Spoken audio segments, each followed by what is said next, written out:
One of the most fascinating things for me right now to study on and just think about is what creates culture.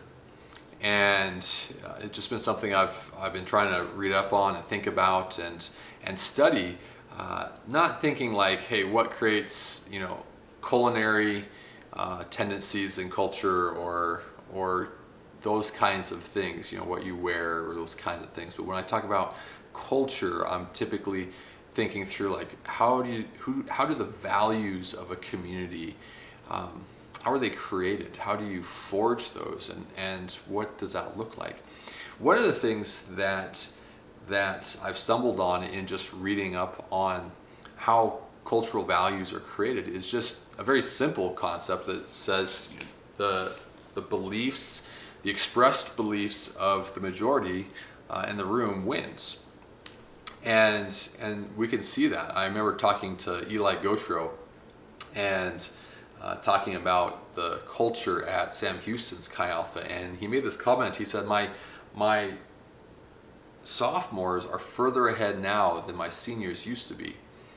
And he said it's like this goo. These freshmen come in. It's not because the freshmen are further along than they used to be, but it's because the community has fought for certain convictions within their community to a level where the cues of what the community is communicating is constantly communicating their values.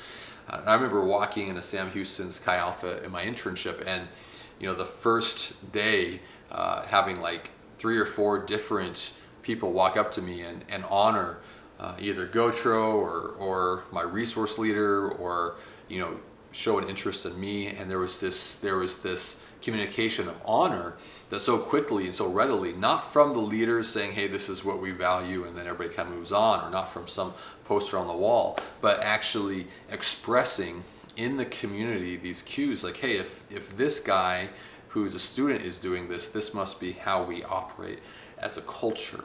And I talk about that with our pioneering teams, that like, hey, overnight you're going to be the minority, and that's true even within building a small group sometimes, that if you get 3, 4, 5 people in your small group, even if the majority are followers of Jesus, which is not for sure, if that's helpful for sure. That helps kind of create a community of belief around belief in God, but they may be coming from any number of different temperaments and values and maturity in the convictions of the kingdom. And so that's why, like, in using the larger community is key. Using your cohort and the guys or girls around your life is so important to do, because you need to be able to impart really the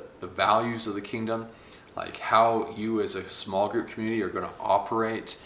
You want them to pick up on that from the larger community, not try to create that by itself as its own separate nucleus, because it again, you're going to be the minority. But so, sort of stacking the deck, if you will, the beliefs, the expressed beliefs of the majority, or sometimes the major voice too. It doesn't always have to be, as I tell pioneering teams, it doesn't necessarily mean that if you have 20 students and there's 5 of you, you're doomed.